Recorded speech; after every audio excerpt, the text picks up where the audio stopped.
live. So let's do this. Hey, everybody. So, Paul Sading, day 3 of the 90,000 word book as fast as I can challenge, which I think is a different title than what it was yesterday. Look, that's not the important stuff. The important stuff is we're doing day 3. We're together on day 3. We're going to talk about it, keep each other accountable. I want to thank NJ Boyer. She updated her progress on her own challenge. She's a day behind because she's a day ahead in Australia, if that makes sense. And she got 3,000 words down yesterday. One of the things I love about having her jump in on this challenge with me is for those of you who are not in the Horrible Writing Writer Support Group on Facebook, why aren't you there yet? You can come join us if you're a writer. Um, Everybody's situation is different. Natalie has a job and she's got animals to take care of, like big, large animals that require a lot of TLC, and she's still able to get 3,000 words in on her own project. So, Natalie, I'll be looking for that update from you tomorrow. So, for today, um, as you can see by the avatar for this episode, it was another goal achieved day. I set myself at the same place I was yesterday, 7,000 words. And as you can tell, I barely scraped by 7,131 words. Yes, I had to cheat to remember exactly how many I wrote.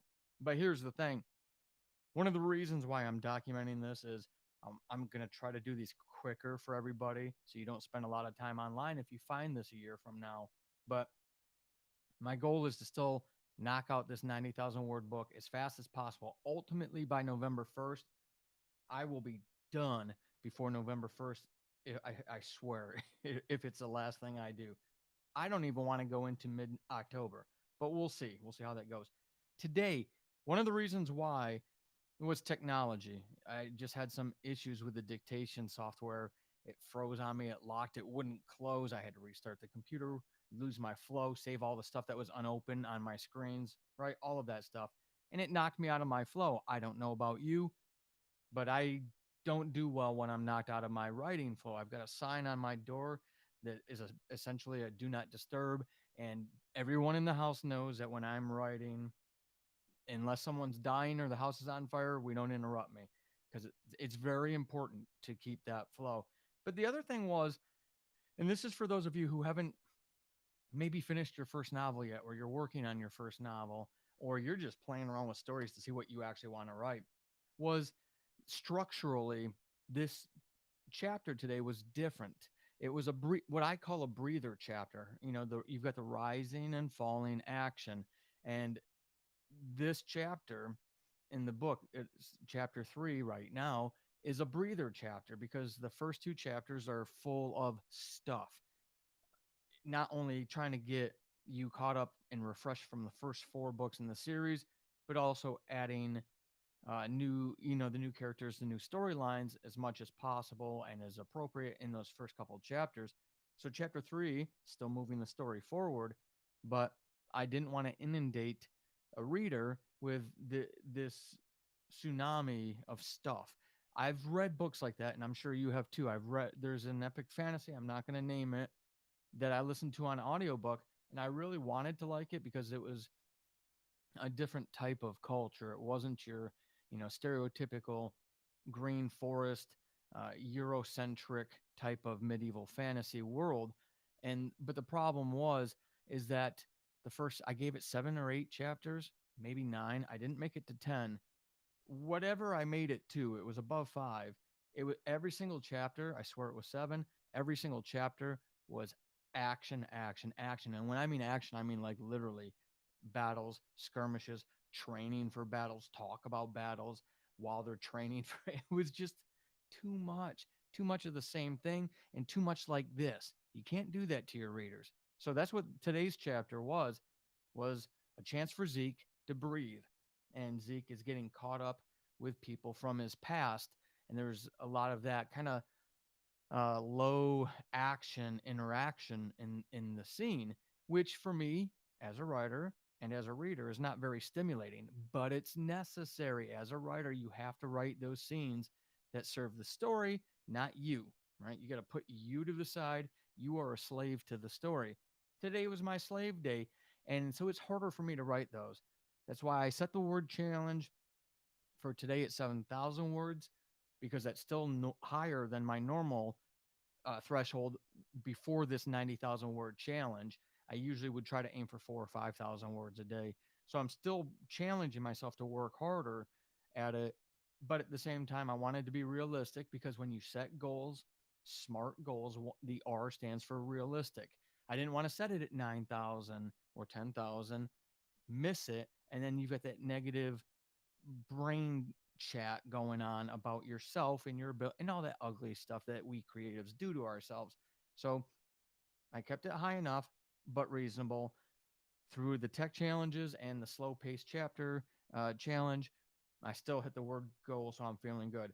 So, one tip that I wanted to share with you, and if you look at the avatar for this, the little icon cover for this episode, the book is now at enough to be a novel in some shorter genres in 3 days.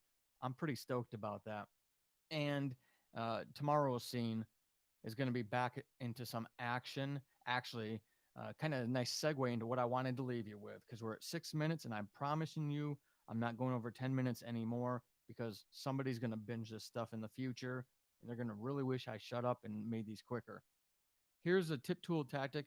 I've shared it on the Horrible Writing podcast before. I've shared it in the Horrible Writing Writer Support group before, but there's always new people coming along, and the old timers sometimes forget these things because we get distracted by life. What I did today is something I would love everybody to do, especially those people who always say, it take my first half an hour of writing is just, me rereading what I wrote before, et cetera, et cetera. And I'm thinking, oh my God, what a waste of time. What a waste of time to do that. One way to do it is obviously writing every day. You write every day, you don't forget what your story was because you literally just wrote it yesterday. But a neat trick that I learned when I read a Hemingway book on writing, Ernest Hemingway book on writing, I'd never tried before. And as soon as I read it, I implemented it right away and it served me well. Always stop at a good, exciting, intense, uh, tension filled, horrible, traumatic situation, whatever that is. And I've always used the example to keep it kind of general to everybody for across the genres is, you've got one of your patients isn't doing well, whatever, in a hospital bed, just got their ass kicked in a fight, just saw something that was very traumatic for them, and they've had something on their mind that they've wanted to tell this other person for the longest time and they've never said it, and they turn to the person and they say, you know what, Jimmy, and then you leave it at that, because as a writer you cannot wait to get back to that part. you know I've got a secret I need to tell you, and then you stop at that part for the day. Mine today is Zeke is traversing a city to go hang out with somebody, and he sees a group of people who are going to be incredibly important, not only to book five, but if this series actually makes it to 12 books, um, they're going to be important. They'll be very important in book six. It's actually a huge plot point to book six. I'm very excited to introduce this group. So the fact that Zeke has just seen them for the first time, he has no idea who they are, but he doesn't like how he feels about them. Already, I'm exhausted, kind of uncomfortable from standing and sitting here all day doing writing and then business stuff, but I can't wait to get back to that book. So try it out yourself. Now, leave any questions that you have here in the comments. Subscribe to the channel. Hit me up on Facebook at the author Paul Sading, which I've linked down below. Join the Horrible Writing Writer Support Group, however you want to reach me. And if you are picking up this challenge just to see how much of a novel you can write along with me while I'm doing this, please leave those things. I want to celebrate those things with you as well. All right. That's enough of me talking, and I'm going to finish under 10 minutes. So I'm stoked. So have an epic day, and I'll see you on day 4.